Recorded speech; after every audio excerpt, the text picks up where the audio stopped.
It is my hope that in this act of preaching that you are able to hear what God is saying to you this morning. Those scripture passages, we could spend a lot of time on those particular scripture passages. Each one we could probably spend weeks on. But for me, what they do is they kind of lay out the path that we need to travel. Whenever we started this earlier this week, as I was contemplating what I wanted to share with you this morning, I talked to the worship folks, the worship team, and I talked to the staff during a staff meeting, and I told them that it was going to be all about grace, and it is. And I told them I was going to talk about Wesley's notion of grace. That's John Wesley. As I thought about it, I was like, that is so much. I need to hone in and talk about one aspect of it, because otherwise we'd be here for 3 weeks, and that's too much time. Y'all don't want to hear me talk that long. So let me briefly tell you John Wesley's notion of grace. There's basically three. It's all grace, but it's kind of how it works through the path of salvation. Wesley thought that salvation was not just a one-time thing, but it was something that we kind of grow into, and that we grow into from birth all the way through death, and once we go up to be with God on high. So it starts out, there's this prevenient grace that starts when we're born. And it's something that we're all covered by. It's something that we all live within. And it's basically God wooing us into relationship. And so once God has wooed us, now if you know what the word wooed means.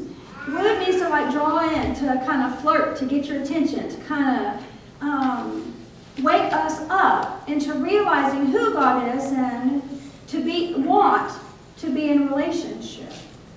So that's what prevenient grace is. So prevenient grace kind of pulls us along into this other realm of grace, and that is justifying grace, and it's also regenerating grace. And so justifying grace is where we realize God is pulling us in, and we realize who we are. We realize that we need to change, and so we repent, and we ask for God's forgiveness, and we are pardoned and made clean, and at that very same time, we are born anew.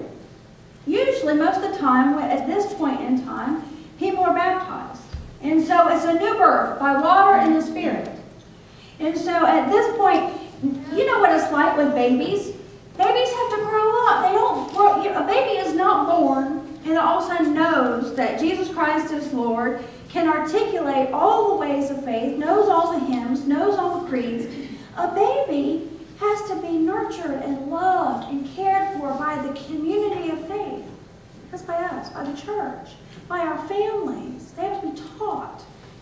They have to grow up and learn how to crawl and then to walk.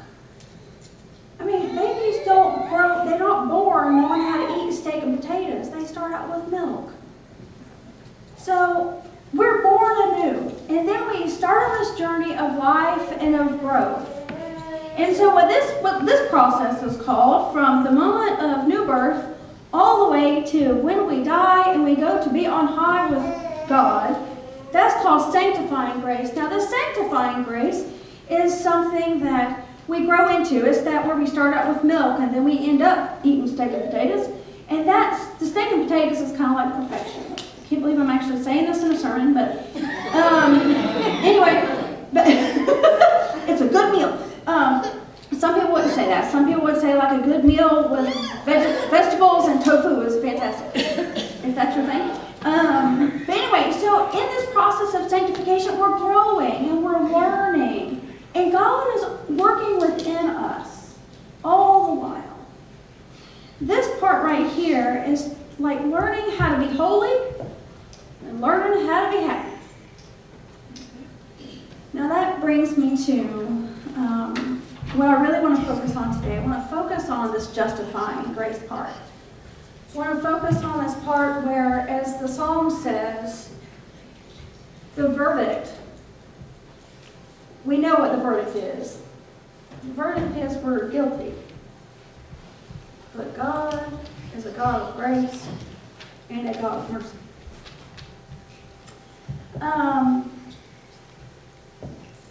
This week, how these sermons come about is the craziest thing. I don't understand it. I thought I was done with the sermon on Friday, but actually Thursday I thought I was done with it. But Friday morning I woke up about 4 o'clock in the morning, and so I sat down and I started working on it some more. And about 7:30 I was like, Dora, get up. This is your Sabbath day. Get out of the house. Just go play. It doesn't matter where you go. Just go.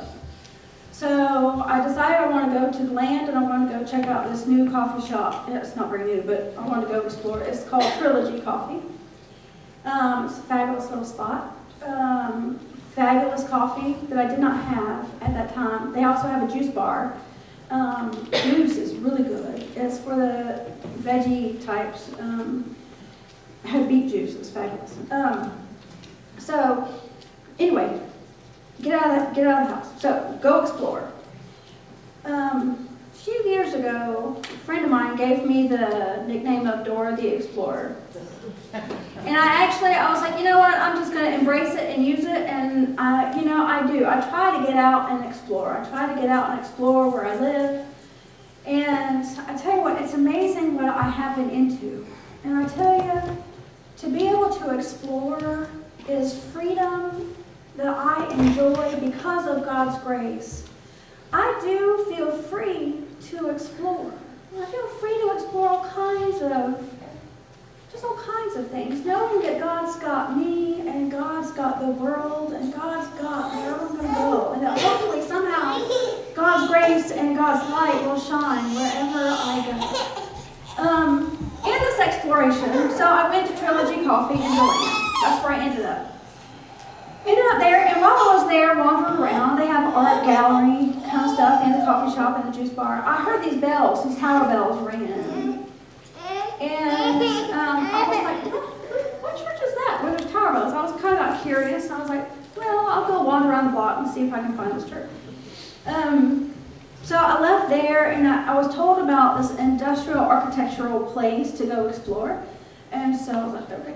So I got out. There was no easy way over there. I had to walk all the way around the block. But I got distracted, ended up going to Anna Bananas and some other little spots.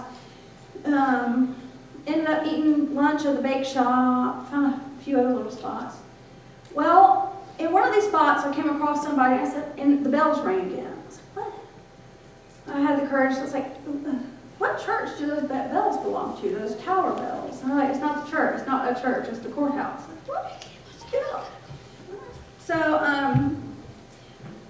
just kind of stuck it in the back of my head. Ended up wandering around some more. Ended up at the main, like where the main drags are. I guess it's New York and some other street. Mac restaurant was somewhere around. And I looked down this, I was on the main drag, I think that's New York, and I looked down the street, I forget what road this is, and I saw Athens Theater at the very end. What road is that? Do y'all know what road it is? Indiana. Okay, Indiana. So I was like, it's a theater. I'm curious about Athens Theater, so I thought, let me go down there. So I walked down there, and there's the courthouse on the left, the old courthouse, and then the new courthouse is on the right. Now, the new courthouse looks a lot like the courthouse in Tallahassee, so I'm like, I know what that looks like. But this old one, I was like, I'm curious, let me go in and explore. So I go in, don't know what I'm going to find. I see the voter's registration place on the left. I walk in there, get registered to vote. Walk out, go upstairs, just explore and have no idea where I'm going. Back up just a little bit in history of my life. Before I left Tallahassee, part of my work in Tallahassee was to work with a statewide office guardian ad litem program. So while I'm everywhere I go, anytime I see guardian ad litem, I'm like, now you know guardian ad litem, right? Y'all have guardian ad litem folks come and visit on it. So this is at children's home. But anyway, so I see the signs of guardian ad litem. I'm like, huh. And arrows pointing this way through a door. I'm like, okay, go through the door. Holy cow. I walk into a courtroom. Has anybody been into the courtroom, in DeLand, at the DeLand courthouse? Okay, a few of you have. It is unbelievable. It looks like church. It is crazy. I walked in from the back there. I walked in and stopped dead in my tracks. I was like, oh. This is church, with wooden pews and the whole 9 yards. I walked in and, I was taking pictures. Once I got over the shock of being in church with the tower bells, I realized that there are wooden pews here. And then you've got, over here, you've got the jury box, the Hello Choir Loft. And then you've got, you come, okay, there's a rail right here that nobody can get in because there's these little doors, and so you got to stay behind the rail, so it's kind of like the altar rail. Imagine that. And then I didn't think I could go back behind there, so I didn't. But there's these balconies this way and up that way, so people can look over. So you know these churches. There's balconies behind the rail. There's this table. Hello, altar. Behind the table / altar, there's this desk with a big seat. Hello, judge. And then behind up there, there's this big wooden, massive piece of wood. And it's beautiful. All this is beautiful wood. And there's the seal of the state of Florida. I was like, what? Oh. And it's round. Hello. I couldn't believe it. I was like, I am in church. This is crazy. But in that place were all the images of courtroom.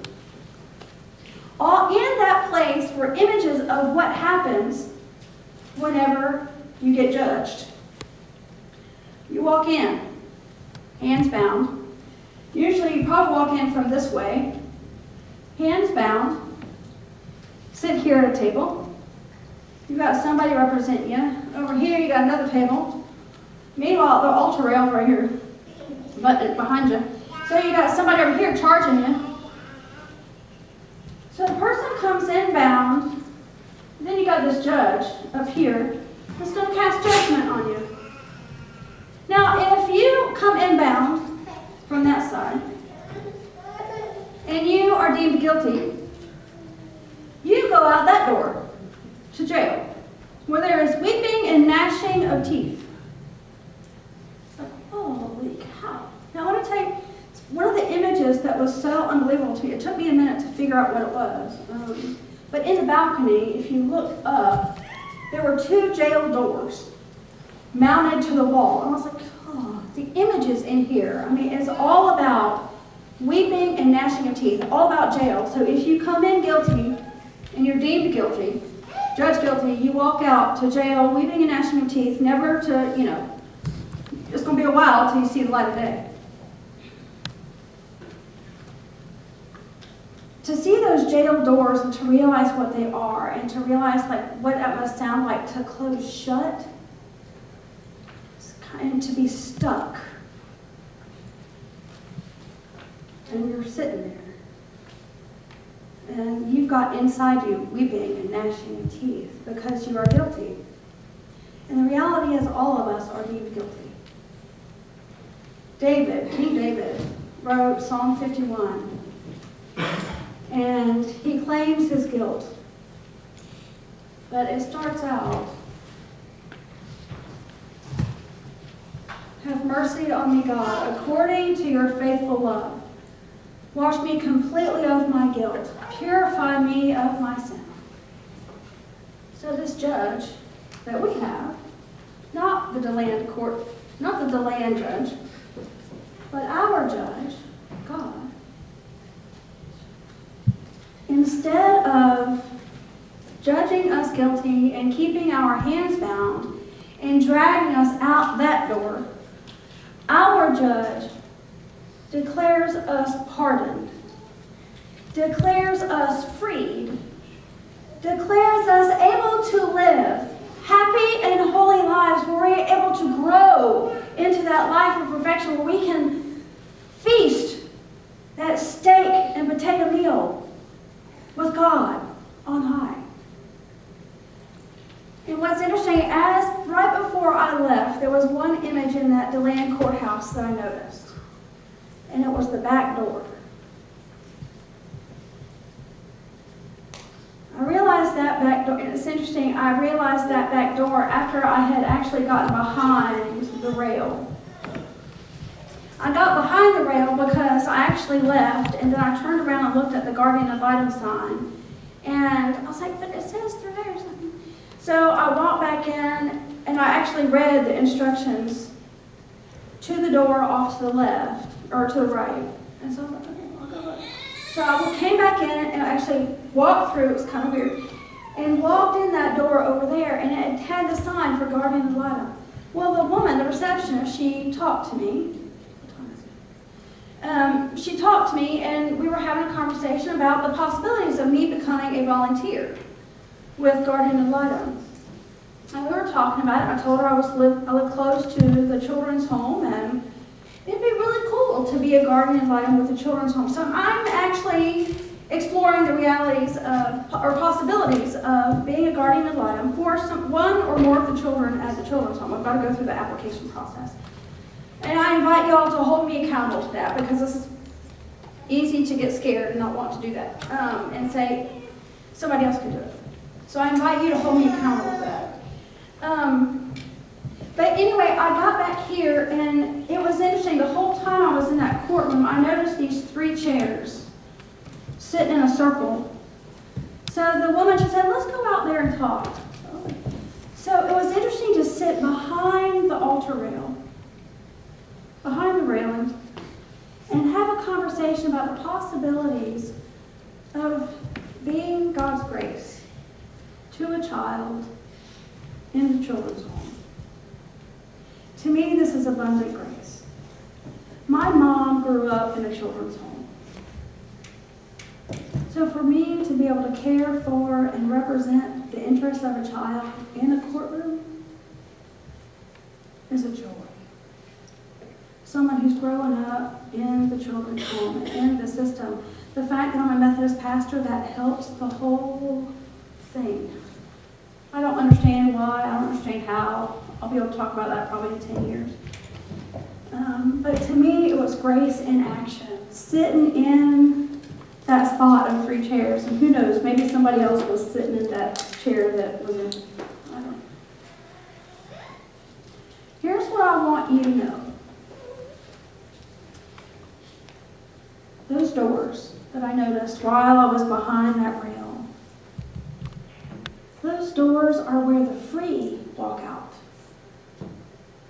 Those doors are where the free walk out to live freedom, to experience birds singing, to see the blue sky, to go and skip and swing in a swing on a playground, to go and be friendly, to go and love people, to go and have meals with people, to go and be in relationship with folks, to go and love folks, to go and be loved. It was so interesting, the preschool meeting, preschool graduation, I met a man who experienced salvation here in this church with this community, and he said that he used to be so closed off and didn't want anybody to touch him. But yet when I met him, he was just as friendly as he could be. He shook my hand. He took a wild guess that I was the pastor. Don't know what that means. And ended up praying for me. And said a beautiful prayer that I would be filled with the fire of God, filled with passion, filled with grace. And I was so grateful for that prayer. Grace allows us to be changed. This whole process that I told you about, from prevenient to like when we're pardoned and when we're born anew and when we're sanctified and we're growing up, that is all God's work in us. It is all God's accomplishment in us. We can't claim it. It's all God's. And the reality is, what I want you to do, well, here's my hope.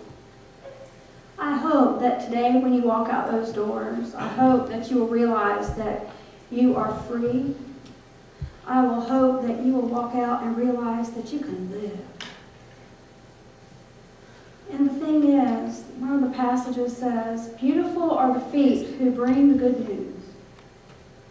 That's not just my job. By you living happy and holy lives, you will bring the good news to people.